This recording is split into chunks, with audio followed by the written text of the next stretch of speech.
My dear friends, good afternoon. నేను మీ రాజీ.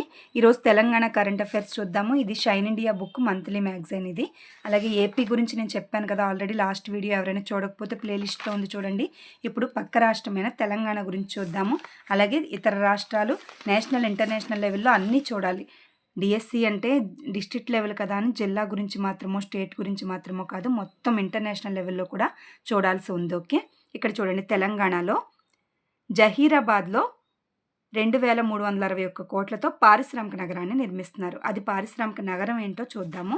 అంటే ఇక్కడ చూడండి, గ్రీన్ఫీల్డ్ ఇండస్ట్రియల్ స్మార్ట్ సిటీ అనమాట. ఇక్కడ ఆల్రెడీ ఏపీలో చూసాం మనం, 2 సిటీస్ చూసాం కదా.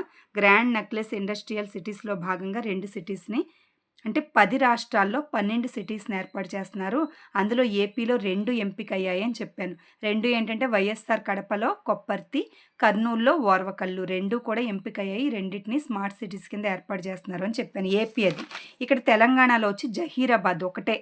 ఏపీలో అయితే 2, తెలంగాణలో అయితే 1 స్మార్ట్ సిటీ లేదా పారిశ్రామిక హబ్ని ఏర్పాటు చేస్తున్నారనమాట. ఓకే, ఇది జహీరాబాద్ పట్టణానికి 9 కిలోమీటర్ల దూరంలో, హైదరాబాద్లోని సంగారెడ్డి జిల్లాలో జహీరాబాద్ నగరానికి 9 కిలోమీటర్ల దూరంలో నిర్మిస్తున్నారు దీన్ని. ఎన్ని ఎకరాల్లో అంటే 3245 ఎకరాస్లో 2361 కోట్లతో గ్రీన్ఫీల్డ్ పారిశ్రామిక నగరాన్ని ఏర్పాటు చేస్తున్నారు. ఇది హైదరాబాద్ నాగ్పూర్ ఇండస్ట్రియల్ కారిడార్లో భాగంగా న్యాలకల్ అలాగే జురాసంగం మండలాల్లో 17 గ్రామాలకి జహీరాబాద్ పారిశ్రామిక కేంద్రంగా ఏర్పాటు చేయనుందనమాట. నెక్స్ట్, ఇది ఎంతమందికి ఉపాధి కల్పిస్తుందంటే 1.74 లక్షల మందికి ఉపాధి కల్పించనుంది. పెట్టుబడులు వచ్చి 10,000 కోట్ల పెట్టుబడులు పెట్టనుంది. అలాగే హైదరాబాద్ మహానగరానికి అనుబంధంగా పనిచేయబోతుందన్నమాట. అలాగే తెలంగాణతో పాటు కర్ణాటక రాష్ట్రాల సరిహద్దుగా ఇది ఏర్పాటు కానుంది కాబట్టి అటు కర్ణాటక రాష్ట్రానికి కూడా పారిశ్రామికంగా అభివృద్ధి వేగం కానుంది. ఓకే, నెక్స్ట్ టాపిక్ వచ్చి సెప్టెంబర్ 17న తెలంగాణ ప్రజా పరిపాలన దినోత్సవంగా జరుపుకోనుంది. ఎందువల్ల అంటే 1948లో హైదరాబాద్ అనేది ఇండియన్ యూనియన్లో భాగంగా కలిసిన రోజు అనమాట. అది సెప్టెంబర్ 17. అందువల్ల తెలంగాణ ప్రజా పరిపాలన దినోత్సవాన్ని ఈ రోజున జరుపుకోవాలనేసి నిర్ణయించారు. నెక్స్ట్ వచ్చి ఎస్సీ వర్గీకరణ హాట్ టాపిక్గా ఉంది కాబట్టి ఇది నేర్చుకోవాలి. తెలంగాణలో, ఏపీలో ఇంకా కమిటీలు అవి వేయలేదు, సుప్రీంకోర్టులో కూడా తీర్పులు ఏమీ జరగలేదు. ఇది తెలంగాణలో ఎస్సీ వర్గీకరణపై మంత్రి ఉత్తమ్ కుమార్ నేతృత్వంలో కమిటీ ఏర్పాటు చేశారు. తీర్పు ఇచ్చేసింది సుప్రీంకోర్టు. ఏ తీర్పు ఇచ్చిందంటే ఎస్సీల్లో రకరకాల ఇంకా సబ్ కేటగిరీస్ ఉంటారు కదా, ఎస్సీతో పాటు అంటే ఎస్సీ వర్గానికి మాత్రమే ఎక్కువ సీట్లు వెళ్తున్నాయి, మిగతా వాళ్ళకి రావట్లేదు అని కేసులు వేసినప్పుడు తీర్పు ఏమిచ్చిందంటే మిగతా సబ్ కేటగిరీస్ కూడా రిజర్వేషన్ కోటా అనేది ఇవ్వాలి, వర్గీకరించాలి సీట్లు అనేసి తీర్పు ఇచ్చిందనమాట. ఓకే, అంటే మాల, మాదిగ మొత్తం చాలా రకాలు ఉంటాయి కేటగిరీస్, అందరికీ కూడా సమానంగా పంచబడాలనేసి తీర్పిచ్చింది. సో ఎస్సీ వర్గీకరణ గురించి తెలియజేసే ఆర్టికల్ వచ్చి మనకి ఇంపార్టెంట్ ఇక్కడ 341 ఆర్టికల్. నెక్స్ట్ 15, 16 కూడా ఆర్టికల్స్ ఇంపార్టెంట్. ఎస్సీ వర్గీకరణ గురించి 15, 16 అంటే ఎస్సీ, ఎస్టీ, బీసీ వర్గీకరణ రిజర్వేషన్ల గురించి తెలియజేసే, రాష్ట్రాల్లో రిజర్వేషన్ల గురించి తెలియజేసే ఆర్టికల్స్ వచ్చి మనకి 15 and 16. ఇక్కడ చూడండి, సుప్రీంకోర్టు తీర్పు తర్వాత ఒక కమిటీ వేశారు. ఎందుకని? దీని గురించి కూలంకషంగా పరిశీలించి నివేదిక అనేది వెల్లడించాలి. నివేదిక ప్రకారం మనకి వర్గీకరణ అనేది జరుగుద్దన్నమాట. ఈ వర్గీకరణలో చైర్మన్ వచ్చి ఉత్తమ్ కుమార్ రెడ్డి. ఈయన ఎవరండి అంటే తెలంగాణ యొక్క నీటిపారుదల శాఖ మంత్రి ఉత్తమ్ కుమార్ రెడ్డి. అలాగే కో చైర్మన్ ఎవరంటే వైద్య ఆరోగ్య శాఖ మంత్రి దామోదర్ రాజనరసింహ. అలాగే ఐటీ శాఖ మంత్రి. ఇందులో సభ్యులు చైర్మన్, కో చైర్మన్, అలాగే కొంతమంది సభ్యులు ఉంటారు. సభ్యులు ఎవరంటే ఐటీ శాఖ మంత్రి శ్రీధర్ బాబు, బీసీ సంక్షేమ శాఖ మంత్రి పొన్నం ప్రభాకర్, పంచాయతీ శాఖ సీతక్క, నాగర్ కర్నూలు ఎంపీ మల్లు రవి. వీళ్ళందరూ కూడా ఇందులో సభ్యులుగా ఉంటారు. చైర్మన్, కో చైర్మన్ అలాగే సభ్యులు వీళ్ళందరూ కూడా దీని మీద ఒక నివేదిక ఇస్తారనమాట. నెక్స్ట్ టాపిక్ వచ్చి ఏఐ సిటీ గురించి. హైదరాబాద్లో ఆర్టిఫిషియల్ ఇంటెలిజెన్స్ ఏఐ సిటీని ఏర్పాటు చేస్తున్నారు. దీంట్లో WTCA అంటే వరల్డ్ ట్రేడ్ సెంటర్ అసోసియేషన్ ముందుకొచ్చింది. ఎలా అంటే 10 లక్షల చదరపు అడుగుల విస్తీర్ణంలో విశాల కార్యాలయాన్ని, ఆఫీస్ స్పేస్ని మేము నిర్మిస్తాము అనేసి ముందుకొచ్చి మెమరాండమ్ ఆఫ్ అండర్స్టాండింగ్ MOU కుదుర్చుకున్నారనమాట. ఈ MOU పత్రాల్ని మార్చుకున్నారు. ఎవరెవరు అంటే ఈ WTCA డైరెక్టర్ అయిన రాబిన్ వాన్ పుయెన్బ్రోక్ ఇంపార్టెంట్ డైరెక్టర్. ఈయన అలాగే ఐటీ శాఖ మంత్రి, ఐటీ పరిశ్రమల శాఖ మంత్రి దుద్దిళ్ళ శ్రీధర్ బాబు, అలాగే ఇంకెవరు అంటే ప్రధాన కార్యదర్శి, ఐటీ శాఖ ప్రధాన కార్యదర్శి అయిన జయేష్ రంజన్, ఇంకా ఈ డబ్ల్యూటీసీ చైర్మన్ అయిన వరప్రసాద్, డైరెక్టర్ ఇతను చైర్మన్ వరప్రసాద్. వీళ్ళందరూ కూడా ఈ ఎంఓయు పత్రాన్ని కుదుర్చుకున్నారనమాట.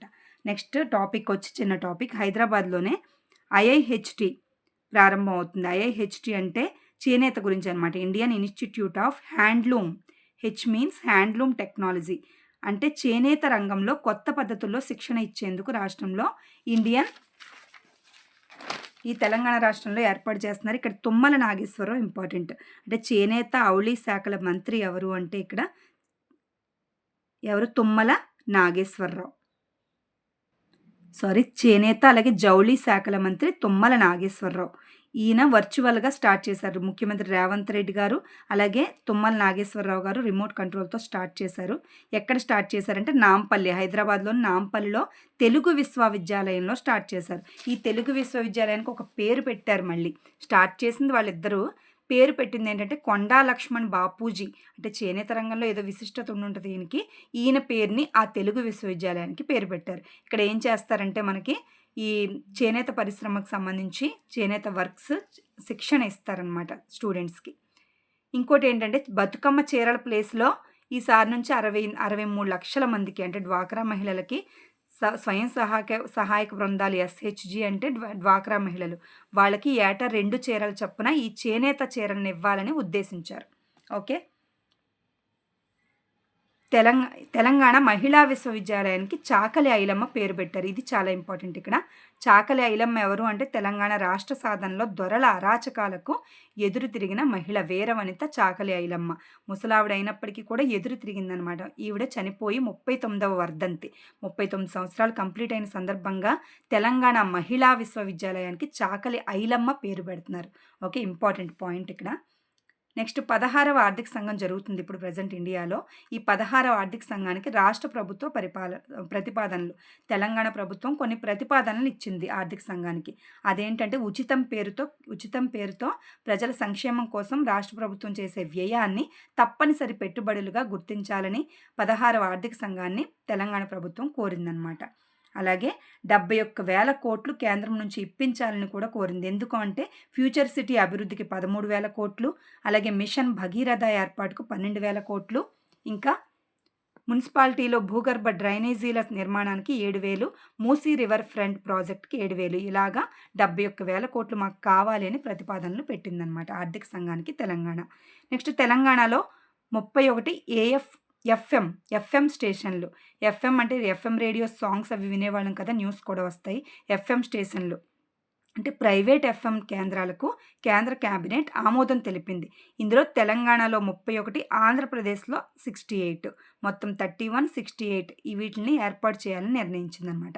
నరేంద్ర మోడీ గారి అధ్యక్షతన న్యూఢిల్లీలో జరిగిన కేంద్ర క్యాబినెట్లో ఈ ఆమోదం అనేది తెలియజేసింది.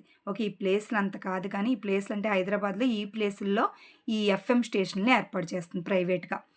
నెక్స్ట్ రాష్ట్రంలో యంగ్ ఇండియా స్పోర్ట్స్ యూనివర్సిటీ, భవిష్యత్ ఒలింపిక్ ఛాంపియన్లు సిద్ధం చేసే ఉద్దేశంతో ఈ రాష్ట్రంలో యంగ్ ఇండియా స్పోర్ట్స్ యూనివర్సిటీని స్థాపిస్తుందన్నమాట. అంటే తెలంగాణలో దీన్ని స్టార్ట్ చేస్తున్నారు. ఫ్యూచర్ సిటీ 4th సిటీలోని స్పోర్ట్స్ హబ్లో దీన్ని ఏర్పాటు చేస్తారు. ఇదేంటంటే 200 ఎకరాల్లో ఏర్పాటు చేస్తున్నారు. అలాగే అంతర్జాతీయ స్థాయి మౌలిక సదుపాయాలతో అక్కడ స్పోర్ట్స్ సైన్స్ అలాగే మెడిసిన్ సెంటర్స్ అందుబాటులో ఉండేలాగా చేస్తున్నారు. దీనిలో ఇంపార్టెంట్ వచ్చి కొరియన్ క్రీడా వర్సిటీ కూడా దీంట్లో భాగస్వామ్యం కల్పిస్తుంది. ఓకే, దీంట్లో రాష్ట్రంలో యంగ్ ఇండియా స్పోర్ట్స్ యూనివర్సిటీలో భాగస్వామ్యం కలిగిన దేశం ఏదంటే కొరియన్ క్రీడా వర్సిటీ కూడా దీంట్లో భాగస్వామిగా ఉంది. అది ఇంపార్టెంట్ ఇక్కడ.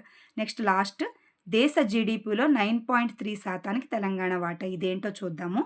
అంటే ప్రజెంట్ దేశ జీడిపిలో ప్రస్తుతం తెలంగాణ వాటా వచ్చి 4.9% ఉంది. ప్రజెంట్ 4.9% ఉంది. అది 2032కి 7.73 అంచనా వేస్తున్నారు. అలాగే 36కి 9.3 అవుతుంది అనేసి అంచనా వేస్తున్నారు అనమాట. ఓకే, అంటే డబ్ల్యూటీఓ ఏం చేసిందంటే ట్రిలియన్ ఆర్థిక వ్యవస్థ వైపు తెలంగాణ పయనం అనేసి నివేదిక వెల్లడించింది. ఎందుకంటే ఫాస్ట్‌గా అభివృద్ధి చెందుతుంది తెలంగాణ కాబట్టి ట్రిలియన్ ఆర్థిక వ్యవస్థ వైపు తెలంగాణ పయనం అనేసి నివేదికని WTO అంటే వరల్డ్ ట్రేడ్ ఆర్గనైజేషన్ ప్రపంచ వాణిజ్య కేంద్రం అనేది ఈ నివేదికను వెల్లడించింది. ఇంపార్టెంట్ అక్కడ. అలాగే ప్రస్తుతం దేశ తలసరి ఆదాయం $2,485 కాగా తెలంగాణ తలసరి ఆదాయం ప్రెజెంట్ $4,466 ఉంది. అంటే రాష్ట్రం పరంగా చూసినా దేశం పరంగా.